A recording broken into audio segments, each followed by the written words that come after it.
we had Israel Adesanya. He was the main event for a non-pay-per-view. When's the last time we talked about Israel headlining a non-pay-per-view event? Or just not in a title fight.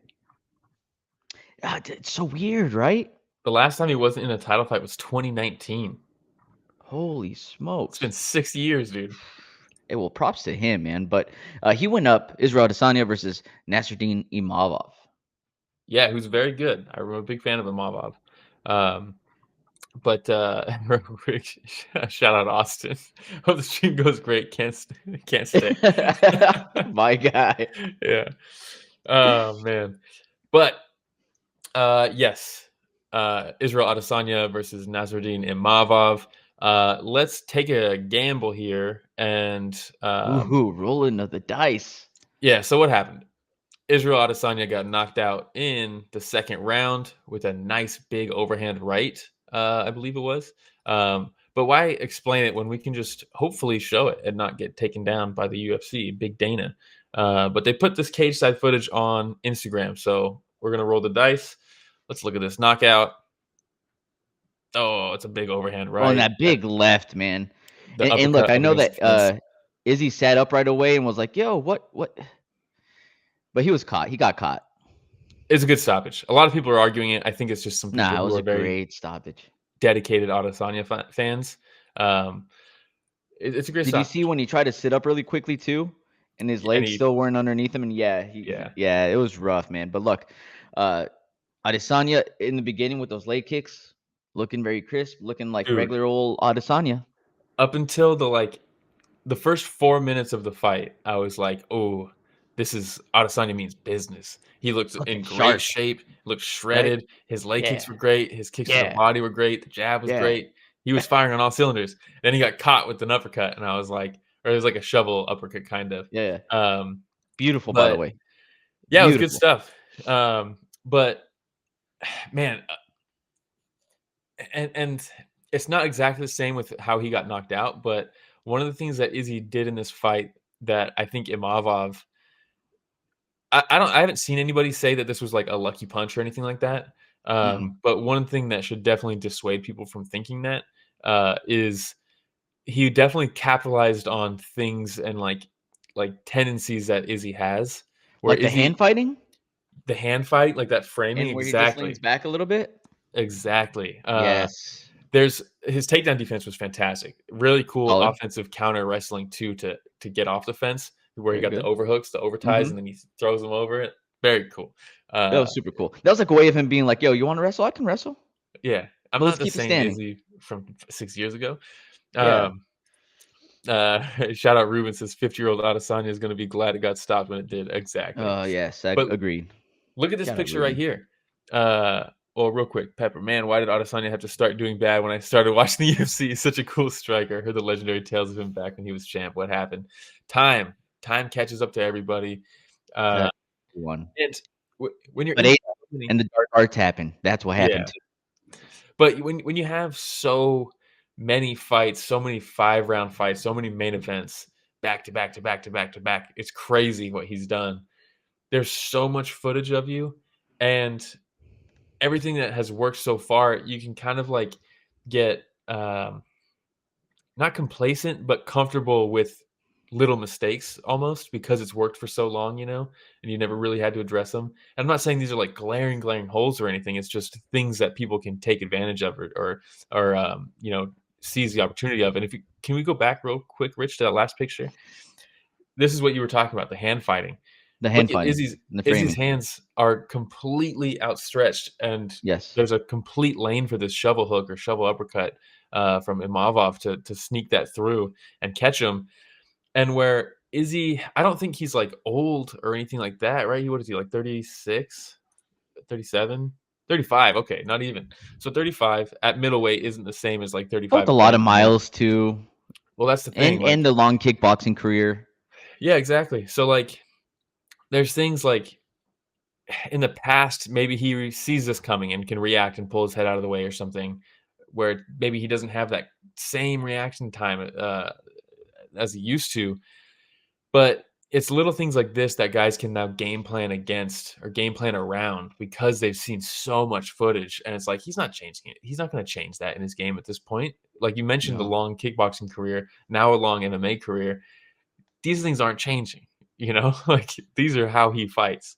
it's He's very unfortunate comfortable. because he's still a great striker, right? Oh, yeah. But you can only take so many shots. To your point, like, and that's exactly how he got caught too. Like he goes for the jab. He sees Imavov that starts like kind of throwing a punch. He starts framing with the right at the exact same time. So Imavov Yeah. in the beginning, right, did see the framing, the hand fighting. So he got past that one in the beginning with that shovel underhook. If you're coming straight at me with that framing, let me go underneath it. Boom, Straight caught up the him. middle, in between them. Next time, let me go over it. Boom, Exactly. caught him. And it sucks. And yes, Pepper, I get it, man. I wish you did tune in when you saw Prime Adesanya because let me just talk about his run real quick. So he comes in, fights Rob Wilkinson, UFC. Okay, got it. Then he goes against Marvin Vittori right after that, beats Marvin Vittori. The Orc. Brad Tavares, Derek Brunson, Anderson Silva, Calvin Gastelum. By the way, One of one the of the best ooh, fights in the history of the UFC. Pepper, do me a favor, yeah. go back and watch Calvin Gastelum versus Israel Adesanya. You're never gonna see either of these fighters the same. That dude, I'm getting goosebumps right now just thinking about that. Bro. The shot when he's walking out of his corner, 5th round, where he says, "I'm prepared to die.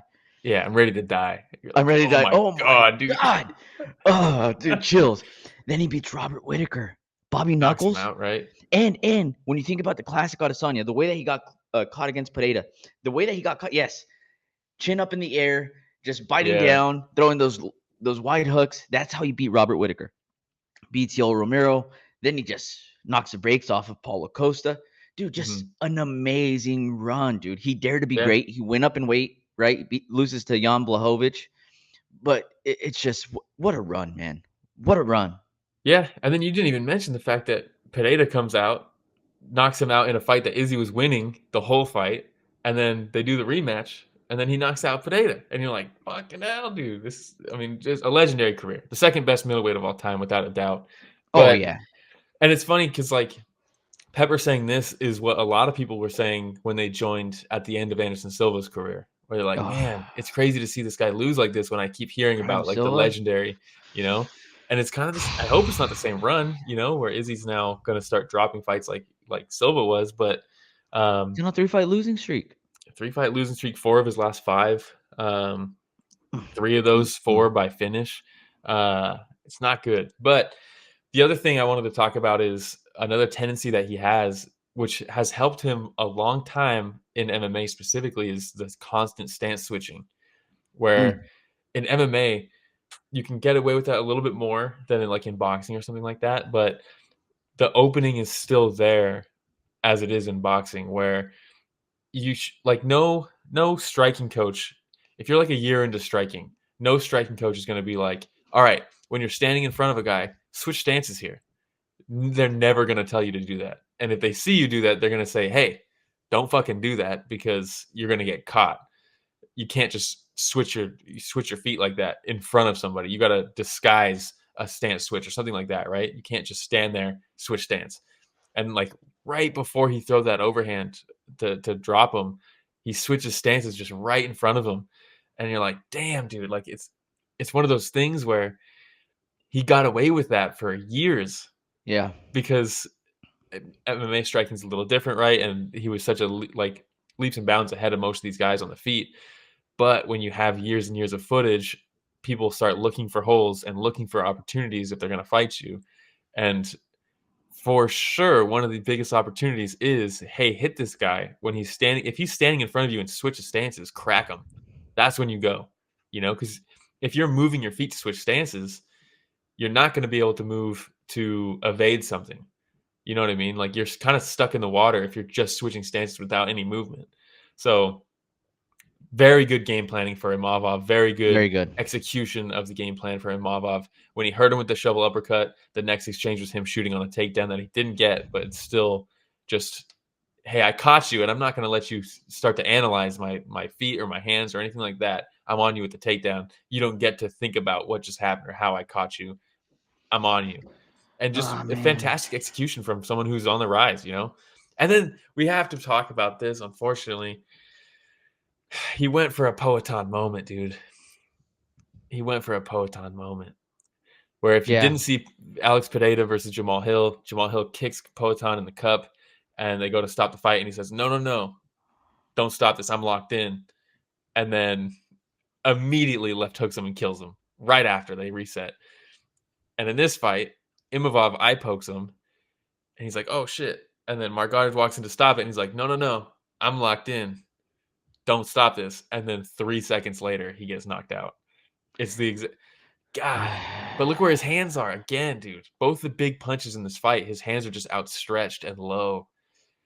And it's something that he used to be able to do and get away with, but like it's just not. You can't keep doing that forever, dude. Hey, shout Yeah. out D-Kiz.